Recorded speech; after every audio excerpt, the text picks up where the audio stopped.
ਸਵਾਗਤ ਹੈ ਸਭ ਦਾ ਤੁਹਾਡੇ ਆਪਣੇ ਚੈਨਲ GDS ਇਨਫੋ ਪੰਜਾਬ ਦੇ ਵਿੱਚ, ਜਿਹਦੇ ਵਿੱਚ ਮਿਲੇਗੀ GDS ਨਾਲ ਰਿਲੇਟਡ ਹਰੇਕ ਪ੍ਰੋਬਲਮ ਦਾ ਹੱਲ, RACT ਡਿਵਾਈਸ ਨੂੰ ਚਲਾਉਣ ਦਾ ਸਹੀ ਤਰੀਕਾ ਅਤੇ ਲੇਟੈਸਟ ਖਬਰਾਂ ਸਭ ਤੋਂ ਪਹਿਲਾਂ। ਤਾਂ ਹਮੇਸ਼ਾ ਹੀ ਤਰ੍ਹਾਂ ਇਸ ਵਾਰੀ ਵੀ ਆਪਾਂ ਹਾਜ਼ਰ ਹਾਂ ਜੀ ਲੈ ਕੇ ਇੱਕ ਨਵੀਂ ਖਬਰ। ਤਾਂ ਅੱਜ ਓਫੀਸ਼ੀਅਲ ਨੋਟੀਫਿਕੇਸ਼ਨ ਇੱਕ ਜਾਰੀ ਹੋ ਚੁੱਕੀ ਹੈ, ਜਿਹਦੇ ਵਿੱਚ ਮੈਂਸ਼ਨ ਹੈ ਜੀ 38,000 ਦੇ ਕਰੀਬ ਜੋ ਨਿਊ GDS ਹੈ ਉਹਨਾਂ ਦੀ ਜੋ ਪੋਸਟਿੰਗ ਹੈ, ਰਿਕਰੂਟਮੈਂਟ ਹੈ ਉਹ ਹੋਏਗੀ। ਤਾਂ ਅੱਜ ਆਪਾਂ ਫੁੱਲ ਡਿਟੇਲ ਵਿੱਚ ਦੇਖਾਂਗੇ ਕਿ ਇਹ PDF ਵਿੱਚ ਕੀ ਹੈ, ਕੀ ਇਹਨਾਂ ਦੇ ਐਲੀਜੀਬਲ ਕ੍ਰਾਈਟੇਰੀਆ ਹਨ। ਤਾਂ ਸਾਰਾ ਕੁਛ ਅੱਜ ਇਸੇ PDF ਵਿੱਚ ਆਪਾਂ ਦੇਖਾਂਗੇ। ਸਭ ਤੋਂ ਪਹਿਲਾਂ ਡੇਟਸ ਬਾਰੇ ਗੱਲ ਕਰ ਲਈਏ ਤਾਂ ਅੱਜ 2 ਮਈ 2022 ਇਸ ਦੀ ਜੋ ਸਟਾਰਟਿੰਗ ਡੇਟ ਹੈ ਅਤੇ 5 ਜੂਨ 2022 ਹੈ ਜੋ ਇਸ ਦੀ ਲਾਸਟ ਡੇਟ ਹੋਏਗੀ। ਤਾਂ ਜਿਨ੍ਹਾਂ ਨੇ ਵੀ ਫਾਰਮ ਭਰਨੇ ਹਨ ਤਾਂ ਇਹਨਾਂ ਡੇਟਸ ਦੇ ਵਿੱਚ ਜ਼ਰੂਰ ਭਰ ਦੇਣ। ਇਸ ਤੋਂ ਇਲਾਵਾ ਜਿਵੇਂ ਕਿ ਆਪਾਂ ਸਾਰੇ ਜਾਣਦੇ ਹਾਂ ਕਿ ਜੋ BPM ਜਾਂ ABPM ਜਾਂ GDS ਦੀ ਜੋ ਪੋਸਟ ਹੈ ਉਹ TRCA ਬੇਸ ਹੁੰਦੀ ਹੈ। ਤਾਂ ਇਸ ਕਰਕੇ ਇਸ ਦੇ ਵਿੱਚ ਜੋ ਵੀ ਹੈ BPM ਦੀ ਜੋ ਪੇ ਹੋਏਗੀ ਉਹ 12,000 ਪਲੱਸ DA ਹੋਏਗੀ ਅਤੇ ABPM ਦੀ ਜੋ ਪੇ ਹੋਏਗੀ 10,000 ਪਲੱਸ DA ਹੋਏਗੀ। ਇਸ ਤੋਂ ਇਲਾਵਾ ਹੋਰ ਕਈ ਡਿਟੇਲਸ ਹਨ, ਹੋਰ ਕਈ ਚੀਜ਼ਾਂ ਹਨ, ਉਹ ਤੁਸੀਂ PDF ਵਿੱਚੋਂ ਪੜ੍ਹ ਸਕਦੇ ਹੋ। ਤਾਂ ਆਪਾਂ ਨੈਕਸਟ ਅਗਰ ਦੇਖੀਏ ਇਸ ਦਾ ਐਲੀਜੀਬਲ ਕ੍ਰਾਈਟੇਰੀਆ ਕੀ ਹੈ ਤਾਂ ਉਸ ਦੇ ਵਿੱਚ ਕਲੀਅਰਲੀ ਮੈਂਸ਼ਨ ਹੈ ਆਪਣੇ ਕੋਲ ਕਿ ਜੋ ਏਜ ਹੈ 18 ਸਾਲ ਹੋਣੀ ਚਾਹੀਦੀ ਹੈ ਅਤੇ ਜੋ ਮੈਕਸਿਮਮ ਏਜ ਹੈ 40 ਸਾਲ ਹੋਣੀ ਚਾਹੀਦੀ ਹੈ। ਇਸ ਤੋਂ ਇਲਾਵਾ ਜੋ ਏਜ ਰਿਲੈਕਸੇਸ਼ਨ ਹੈ ਉਹ SC ST ਦੇ ਲਈ 5 ਸਾਲ ਅਤੇ OBC ਦੇ ਲਈ 3 ਸਾਲ ਹੋਏਗੀ। ਇਕਨੋਮਿਕਲੀ ਵੀਕਰ ਸੈਕਸ਼ਨ ਦੇ ਲਈ ਕੋਈ ਏਜ ਰਿਲੈਕਸੇਸ਼ਨ ਨਹੀਂ ਹੈ ਅਤੇ ਜੋ ਫਿਜ਼ੀਕਲੀ ਹੈਂਡੀਕੈਪਡ ਨੇ ਉਹਨਾਂ ਲਈ ਅਲੱਗ-ਅਲੱਗ ਟਰਮਸ ਦੇ ਵਿੱਚ ਅਲੱਗ-ਅਲੱਗ ਹਿਸਾਬ ਨਾਲ ਏਜ ਰਿਲੈਕਸੇਸ਼ਨ ਹੈ। ਤੁਸੀਂ ਇੱਥੇ ਸਕਰੀਨਸ਼ਾਟ ਲੈ ਕੇ ਪੜ੍ਹ ਸਕਦੇ ਹੋ। ਇਸ ਤੋਂ ਇਲਾਵਾ ਇਕਨੋਮਿਕ ਔਰ ਵੀਕਰ ਸੈਕਸ਼ਨ ਦੇ ਲਈ ਏਜ ਰਿਲੈਕਸੇਸ਼ਨ ਤਾਂ ਕੋਈ ਨਹੀਂ ਹੈ, ਪਰ ਉਹਨਾਂ ਦਾ ਜੋ 10% ਹੈ GDS ਇੰਗੇਜਮੈਂਟ ਦੇ ਵਿੱਚ ਰਿਜ਼ਰਵ ਹਿੱਸਾ ਰੱਖਿਆ ਗਿਆ ਹੈ। ਤਾਂ ਇਸ ਤੋਂ ਬਾਅਦ ਅਗਰ ਆਪਾਂ ਚੱਲੀਏ ਕਿ ਕੌਣ ਪਰਸਨ ਹਨ ਜੋ PWD ਦੇ ਵਿੱਚ ਆ ਜਾਂਦੇ ਹਨ ਤਾਂ ਉਸ ਦੇ ਵਿੱਚ ਕੋਈ ਡੀ ਪਰਸਨ ਆ ਸਕਦਾ ਜਾਂ ਘੱਟ ਸੌਂਦਾ ਹੋਵੇ ਉਹ ਪਰਸਨ ਆ ਸਕਦਾ। ਇਸ ਤੋਂ ਇਲਾਵਾ ਐਸਿਡ ਅਟੈਕ ਵਿਕਟਮਸ, ਇਸ ਤਰ੍ਹਾਂ ਕਰਕੇ ਜੋ ਫਿਜ਼ੀਕਲੀ ਡਿਸਏਬਲ ਹੁੰਦੇ ਹਨ ਤਾਂ ਉਹ ਪਰਸਨ ਇਸ ਸਾਰੇ ਵਿੱਚ ਆ ਸਕਦੇ ਹਨ। ਅਗਲੀ ਗੱਲ ਕਰੀਏ ਆਪਾਂ ਐਜੂਕੇਸ਼ਨ ਕੁਆਲੀਫਿਕੇਸ਼ਨ ਦੀ ਤਾਂ ਉਸ ਵਿੱਚ ਸਿੰਪਲੀ ਮੈਂਸ਼ਨ ਹੈ ਕਿ 10th ਪਾਸ ਹੋਣੀ ਚਾਹੀਦੀ ਹੈ ਇੱਕ ਰੈਕੋਗਨਾਈਜ਼ਡ ਯੂਨੀਵਰਸਿਟੀ ਜਾਂ ਬੋਰਡ ਦੇ ਵਿੱਚੋਂ।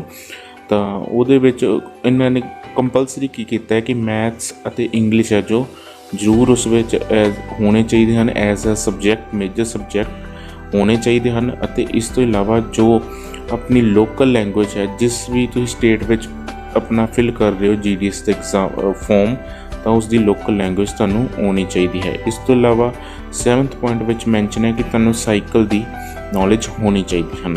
ਇਹ ਖਾਸ ਪੁਆਇੰਟ ਇਸ ਵਿੱਚ ਮੈਂਸ਼ਨ ਹੈ ਕਿ ਜਿਵੇਂ ਤੁਸੀਂ ਜਾਣਦੇ ਹੋ ਕਿ GDS ਇੱਕ ਪਾਰਟ ਟਾਈਮ ਜੋਬ ਦੇ ਵਿੱਚ ਕੰਸੀਡਰ ਹੁੰਦੀ ਹੈ, ਤਾਂ ਇਸ ਲਈ ਤੁਹਾਨੂੰ ਇੰਗੇਜਮੈਂਟ ਤੋਂ ਪਹਿਲਾਂ ਇੱਕ ਅਨਦਰ ਸੋਰਸ ਆਫ ਇਨਕਮ ਜ਼ਰੂਰ ਸ਼ੋਅ ਕਰਾਉਣਾ ਪਏਗਾ। ਚਾਹੇ ਉਹ ਤੁਸੀਂ ਕਿਸੇ ਨੂੰ ਟੀਚਿੰਗ ਕਰ ਰਹੇ ਹੋ, ਟਿਊਸ਼ਨ ਇਨਕਮ ਹੋਵੇ, ਉਹ ਕਿਸੇ ਤਰ੍ਹਾਂ ਦੀ ਵੀ ਇਨਕਮ ਹੈ ਤੁਸੀਂ ਉਸ ਨੂੰ ਸ਼ੋਅ ਕਰਾ ਸਕਦੇ ਹੋ, ਜਿਸ ਨਾਲ ਤੁਹਾਡਾ ਫੈਮਿਲੀ ਦਾ ਜੋ ਹੈ ਪੂਰੀ ਨੀਡਸ ਹੈ ਤੁਸੀਂ ਚਲਾ ਸਕੋ। ਤਾਂ ਨੈਕਸਟ ਪੁਆਇੰਟਸ ਦੇ ਵਿੱਚ ਆਪਾਂ ਜੇ ਗੱਲ ਕਰੀਏ ਤਾਂ ਇਹਦੇ ਵਿੱਚ ਲਿਖਿਆ ਹੈ ਕਿ ਜੋ ਬ੍ਰਾਂਚ ਪੋਸਟ ਆਫਿਸ ਹੈ, ਜੋ ਕਿ ਆਪਾਂ ਇੱਕ BPM ਹੈ, ਅਗਰ ਉਹ ਸਿਲੈਕਟ ਹੁੰਦਾ ਹੈ ਤਾਂ ਉਸਨੂੰ ਇੱਕ ਰੈਕਮੈਂਡ ਕਰਨਾ ਹੋਏਗਾ ਵਿਲੇਜ ਦੇ ਵਿੱਚ ਜਿਸ ਵਿੱਚ ਵੀ ਉਹ ਸਿਲੈਕਟ ਹੁੰਦਾ ਹੈ। ਤਾਂ ਉਸ ਦੀ ਜੋ ਲੋਕੇਸ਼ਨ ਹੈ ਉਸ ਦੇ ਬਾਰੇ ਸਾਰੀ ਡਿਟੇਲ ਮੈਂਸ਼ਨ ਹੈ ਕਿ ਜੋ ਬ੍ਰਾਂਚ ਪੋਸਟ ਆਫਿਸ ਹੋਏਗਾ ਉਹ ਕਿਸ ਤਰ੍ਹਾਂ ਦਾ ਹੋਣਾ ਚਾਹੀਦਾ ਹੈ, ਉਸ ਦੀ ਜੋ ਲੋਕੇਸ਼ਨ ਹੈ ਕਿੱਥੇ ਹੋਣੀ ਚਾਹੀਦੀ ਹੈ, ਤਾਂ ਉਸ ਬਾਰੇ ਸਾਰਾ ਕੁਝ ਮੈਂਸ਼ਨ ਹੈ। ਸਿੰਪਲੀ ਇਹਦੇ ਵਿੱਚ ਹੋ ਸਕਦਾ ਹੈ ਕਿ ਜੋ ਵੀ ਤੁਹਾਡਾ ਆਫਿਸ ਹੋਵੇ ਕਿਸੇ ਗ੍ਰਾਮ ਪੰਚਾਇਤ ਵੱਲੋਂ ਕੋਈ ਇਹ ਰੂਮ ਦੇ ਦਿੱਤਾ ਗਿਆ ਹੋਵੇ, ਕੋਈ ਸਕੂਲ ਹੋਵੇ, ਕੋਈ ਕਮਰਾ ਰੈਂਟ 'ਤੇ ਲਿਆ ਹੋਵੇ, ਕੋਈ ਦੁਕਾਨ ਹੋਵੇ, ਉਹ ਕਿਸੇ ਤਰ੍ਹਾਂ ਦਾ ਵੀ ਕੁਛ ਵੀ ਹੋ ਸਕਦਾ ਹੈ, ਪਰ ਉਹ ਉਸ ਦੀ ਜ਼ਿੰਮੇਵਾਰੀ GDS ਦੀ ਹੋਏਗੀ, BPM ਦੀ ਉਸ ਨੂੰ ਲੱਭਣ ਦੀ। ਇਸ ਤੋਂ ਇਲਾਵਾ ਅੱਗੇ ਉਹਨਾਂ ਨੇ ਲਿਖਿਆ ਜੋ ਵੀ ਉਸ ਦੀ ਲੋਕੇਸ਼ਨ ਹੋਏਗੀ ਉਹ ਪਿੰਡ ਦੇ ਵਿੱਚ ਸੈਂਟਰ ਦੇ ਵਿੱਚ ਹੋਣੀ ਚਾਹੀਦੀ ਹੈ, BO ਦੇ ਸੈਂਟਰ ਵਿੱਚ ਹੋਣੀ ਚਾਹੀਦੀ ਤਾਂ ਕਿ ਕਿਸੇ ਨੂੰ ਵੀ ਕੋਈ ਤੰਗੀ ਨਾ ਹੋਵੇ। ਅਗਰ ਸਾਈਜ਼ ਦੀ ਗੱਲ ਕਰੀਏ ਤਾਂ ਸਾਈਜ਼ 10x10 ਦਾ ਹੋਣਾ ਚਾਹੀਦਾ ਹੈ। ਅਤੇ ਉਸ ਤੋਂ ਇਲਾਵਾ ਅਪਰੋਚ ਦੀ ਗੱਲ ਆ ਗਈ ਹੈ ਕਿ ਉਹ ਮੇਨ ਰੋਡ ਦੇ ਉੱਪਰ ਹੋਣਾ ਚਾਹੀਦਾ, ਇਹ ਨਹੀਂ ਹੋਣਾ ਚਾਹੀਦਾ ਕਿ ਵਿਲੇਜ ਤੋਂ ਬਿਲਕੁਲ ਹੀ ਬਾਹਰ ਹੋਵੇ। ਅਤੇ ਸਿਕਿਉਰਿਟੀ ਪਰਪਸ ਦੇ ਲਈ ਉਹ ਬ੍ਰਿਕਸ ਦਾ ਬਣਿਆ ਹੋਣਾ ਚਾਹੀਦਾ ਹੈ।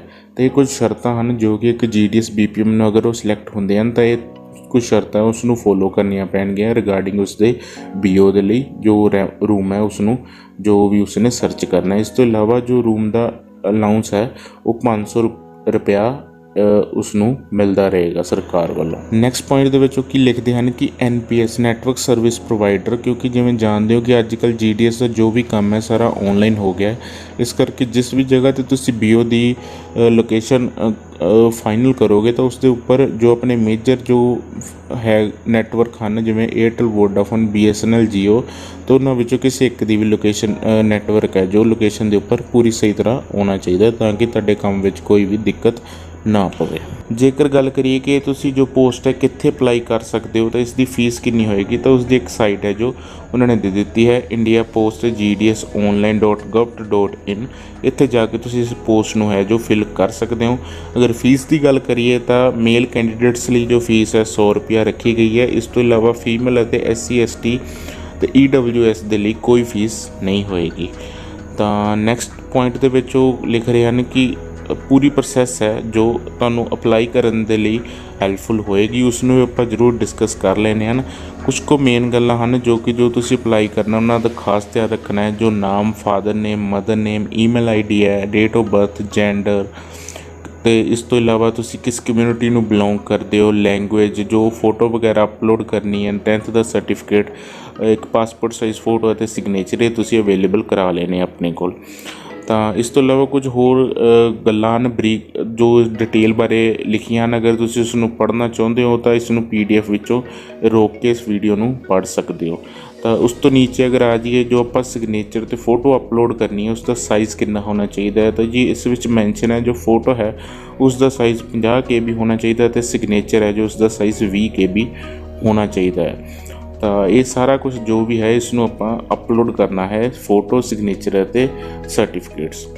ਤਾਂ ਆਪਾਂ ਥੋੜ੍ਹੀ ਜਿਹੀ ਅਗਰ ਡਿਸਕਸ ਕਰੀਏ ਕਿ ਜੋ ਆਪਾਂ ਜਿਸ ਪੋਸਟ ਬਾਰੇ ਅਪਲਾਈ ਕਰ ਰਹੇ ਹਾਂ ਉਸ ਬਾਰੇ ਜੋਬ ਪ੍ਰੋਫਾਈਲ ਬਾਰੇ ਦੇਖੀਏ ਤਾਂ ਸਭ ਤੋਂ ਪਹਿਲਾਂ ਆ ਜਾਂਦਾ ਹੈ ਜੀ ਬ੍ਰਾਂਚ ਪੋਸਟ ਮਾਸਟਰ, ਜਿਸ ਨੂੰ ਆਪਾਂ BPM ਵੀ ਬੋਲਦੇ ਹਨ।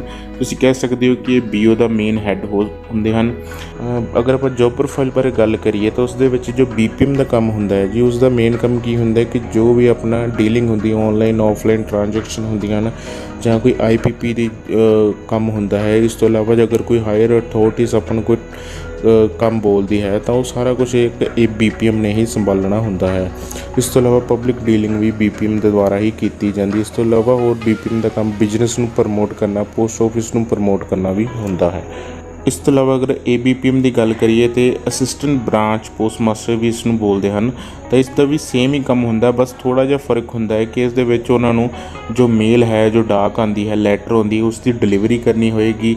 ਅਗਰ ਆਪਾਂ IPP ਦੇ ਪੈਨਲ ਦੀ ਗੱਲ ਕਰੀਏ ਤਾਂ ਉਸ ਦੇ ਵਿੱਚ ਕੀ ਹੁੰਦਾ, ਕਈ ਵਾਰੀ ਪੈਨਸ਼ਨ ਆਉਂਦੀ ਹੈ ਜੋ ਆਪਾਂ IPP ਦੇ ਥਰੂ ਬਜ਼ੁਰਗ ਕਢਾਉਂਦੇ ਹਨ, ਤਾਂ ਉਹਨਾਂ ਨੂੰ ਡੋਰ ਸਟੈਪ ਦੀ ਸਰਵਿਸ ਹੈ ਜੋ ਦੇਣੀ ਪੈਂਦੀ ਹੈ। ਇਸ ਤੋਂ ਇਲਾਵਾ ਹੋਰ ਕਈ ਸਰਵਿਸ ਹਨ ਜੋ IPP ਦੇ ਥਰੂ ਆਪਣੇ ਬਿਜ਼ਨਸ ਨੂੰ ਪ੍ਰਮੋਟ ਕਰਨਾ ਹੁੰਦਾ ਹੈ, ਤਾਂ ਸਾਰਾ ਕੁਝ ਇੱਕ ABPM ਡੋਰ ਟੂ ਡੋਰ ਜਾ ਕੇ ਕਰਦੇ ਹਨ। ਇਸ ਤੋਂ ਇਲਾਵਾ ਥਰਡ ਹੈ ਜੀ ਡਾਕ ਸੇਵਕ, ਜਿਸ ਦਾ ਕੰਮ ਸਿਰਫ ਇੰਨਾ ਹੁੰਦਾ ਹੈ ਕਿ ਉਹਨਾਂ ਨੇ ਜੋ ਬੈਗ ਹੈ ਉਹ head office to branch office ਜਾਂ branch office to sub office ਇਸ ਤਰ੍ਹਾਂ ਪਹੁੰਚਾਉਣਾ ਹੁੰਦਾ ਹੈ।